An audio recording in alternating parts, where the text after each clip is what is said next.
January 17th, on my 22nd birthday, I was on a ship bound for the Middle East. When Bush declared war, I was in front of the television. I was watching 24/7 to see if there were any Marines killed that day, and if so, where were they from? When they finally got the word that we were going, you just was so excited because like the fastest way home for us is the way through Baghdad. I finally got to the point where I couldn't watch it anymore. I couldn't take it anymore. I was really ready for the adventure of being gone, being overseas, but just being in a new marriage, you know, just getting to know my wife, I was kind of worried what she'd go through while I was gone.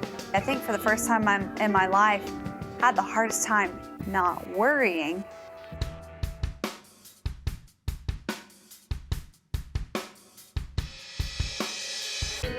During deployment, it was like I was always trying to get Marines to go to Bible studies. A lot of Marines had a lot of problems in life. They dealt with drugs when they're younger or were running away from home for reasons, and they thought you weren't a real Marine unless you drank a whole bunch, so it was kind of difficult making friends. But then it really changed when the war started because these people were really like, I might not be coming home. They started opening up a lot.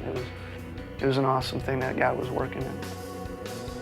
On the morning of April 8th, they said, you'll be going into Baghdad. They said, we're going to patrol through this town, but we're leaving our armored vehicles behind. Had some local civilians come up to us. They said, oh, there's weapons in the school. So we sent a squad into the school itself, and then the rest of us outlined the school, protecting it, make sure no one would come in and out. We were lined up in the street. I was up against a wall, and all of a sudden, you know, you heard a zip, zip, and then heard a thump, and looked down, and I actually saw my leg bleeding all over the place.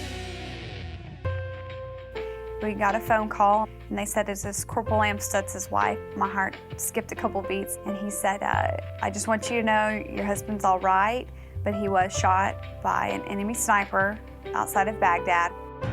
When I flew to Houston, it was crazy. I mean, there was cameras all over the place, and I was expecting maybe 1 or 2 stations, you know, just to see the person back from the war, but I wasn't prepared for anything like that. It was really incredible how they didn't cut anything about the Lord out, and that his faith really shined through, and that Christ got all the credit for it. God was definitely looking down on me. Sometimes you think other people have a better life than you, knowing that when I graduated high school, I wasn't going to a 4-year college, and Mom and Dad didn't have the money to pay for that school. I joined the Marine Corps to serve my country, but also to earn that money so I could go to school later. And then sometimes I was wondering, you know, why am I in the Marine Corps now and other kids are at college having fun and not having to fight wars? But joining the Marine Corps is an awesome decision. It was a hard time for me, but it built my faith in such a way that I'd never known before. It's just somewhere God needed me, and I was able to minister. It was actually more of a 4-year mission trip for me, going to Washington, D.C., serving with 2 presidents, being able to free a people from oppression or from a dictator, and then coming home and getting a hero's welcome. It was just the opportunities that I've been given by God, and this is just beyond my wildest dreams, something that you read about in a book.